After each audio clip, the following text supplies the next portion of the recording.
Welcome back to Topic 7, Airfoils, Wings, and Lifting Things, video 3 of 3. In the prior two videos, we talked about airfoils, 2D, and then wings, 3D. And we talked about the difference between the two and all of the properties and measures that we use. In this video, we're going to talk about flaps and other lift augmenting devices. Before we start, it's very useful to remember the questions we're covering. We talked in the first video about how we generate lift, pressure and shear, not magical dragons. Then we talked about how those forces and moments relate, how the integration of the pressure and shear over the airfoil not only gives us our lift and our drag forces, but because of the differing location of those forces, gives us our moments. We talked about center of pressure, i.e. center of lift or drag, and aerodynamic center, and what the differences between those two concepts were, and why we use one and not the other in many cases. Then we talked about in video 2, the difference between an airfoil and a wing, and all of the different things we can do with the wing, including sweep and winglets and the like. And then we're going to talk about today generating more lift and drag and what happens when we generate more lift and drag. So as we move on, we'll talk about lift alteration devices.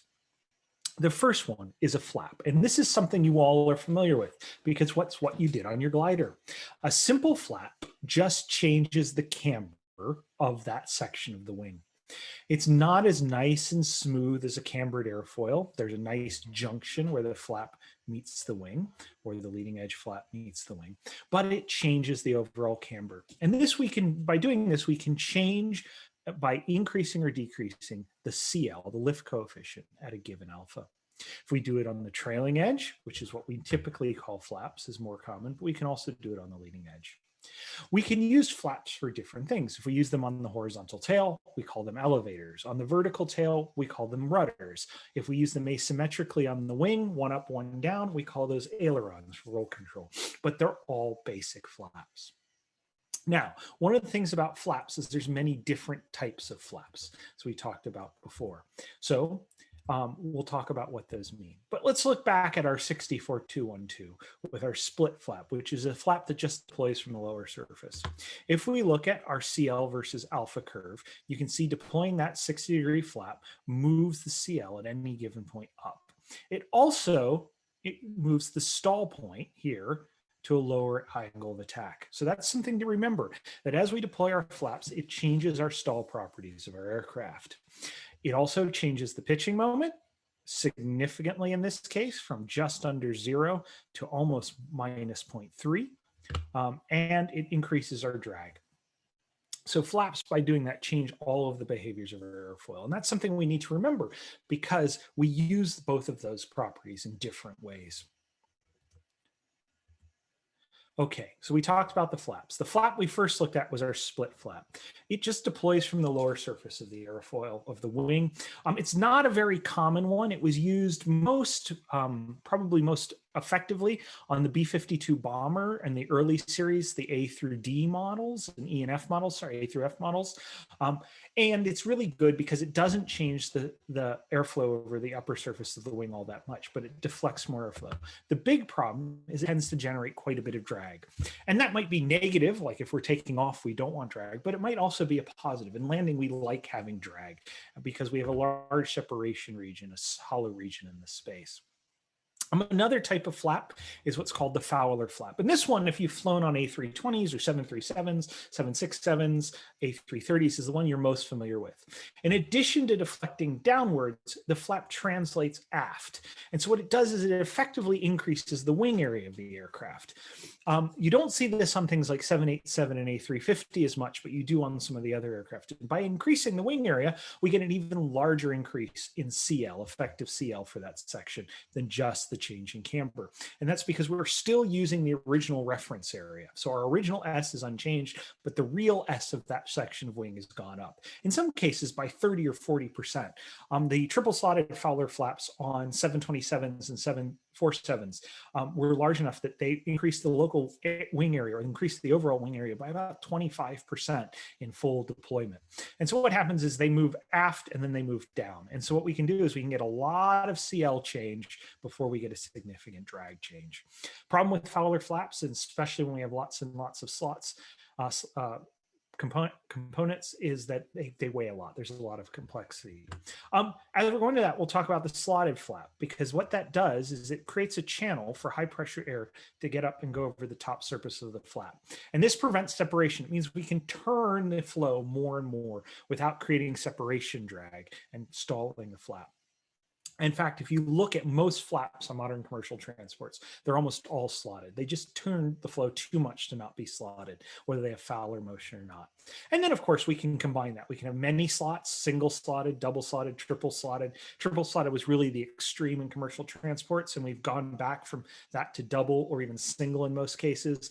We can have sealed and then unsealed flaps. So there are flaps that in certain deployments will be sealed with the body, and then other deployments will have slots and the like. And we can combine all of those things in different ways. In fact, theoretically, you could have a flap that is Fowler motion with a slot and could have a little split trailing edge. You haven't seen it, but it is possible.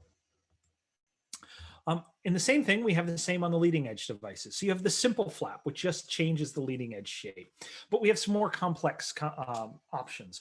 First one is the slot. And this can be a permanent slot, or it can be a slot that has doors to open. And it does the same thing that a slot on a trailing edge flap. It allows high energy, high pressure air to reach the upper surface of the wing and delay the onset of separation and stall. And the beauty of having a slot is, you know how we talked about how flaps reduce the stall angle of attack? This restores it. It helps with that angle of attack. It also allows us to keep the nose up for better visibility and better control on landing, so we're closer to the horizon. Another option is the leading edge equivalent of the split flap, or the Kruger flap, which is stored on the lower surface of the wing and pushes out like this or like that. This is really useful because it doesn't change the point at which we stall. So if we have that on the wing root, it will make sure that the wing root stalls a bit earlier than the wing tip. So that's really useful. In fact, you saw this on a lot of early swept wing transports. 727, 737 all had Kruger flaps, and 737 still has Kruger flaps inboard of the engine for this purpose. We can combine the flap with the slot, and we get our standard slat. Again, you get the change in camber from deploying it, and then you can get a slot.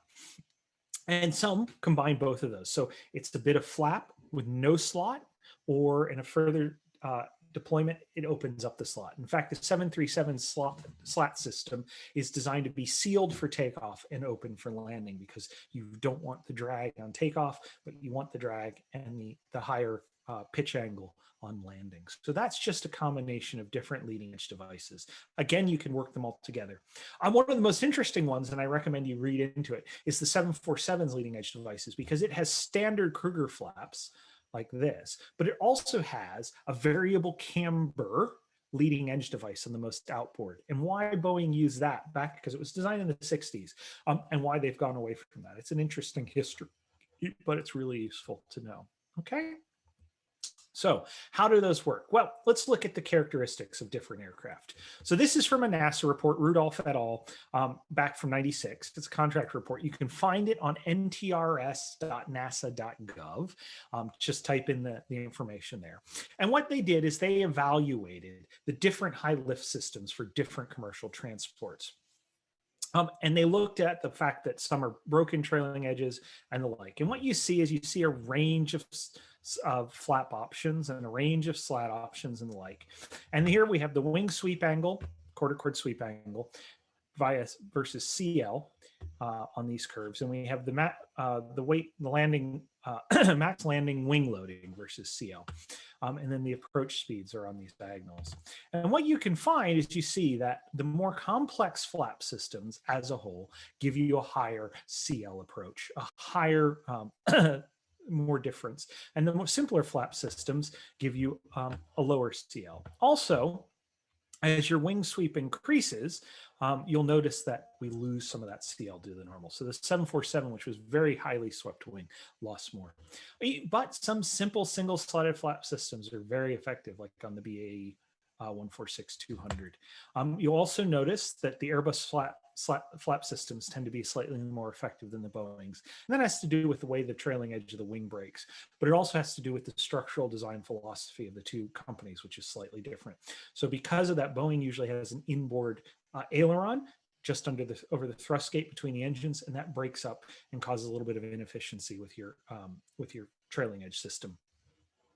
McDonnell Douglas had an interesting set of slats. They had constant percentage of chord slats versus Boeing and Airbus use constant chord slats, and that changes the effectiveness. So it's an interesting report you can look at in your free time. You're not going to be examined on it, but it's something about the high performance capabilities. Okay, just as a quick wrap up before we go. In video 1, we introduced you to the airfoil, and we talked about the properties of the airfoil, the camber, the chord. We introduced you to the non-dimensional coefficients of import, CL, CD, CM, CP. And we also talked about the different types of airfoils, the symmetric and cambered, both regular cambered airfoils, aft-loaded or supercritical airfoils, and reflex camber airfoils.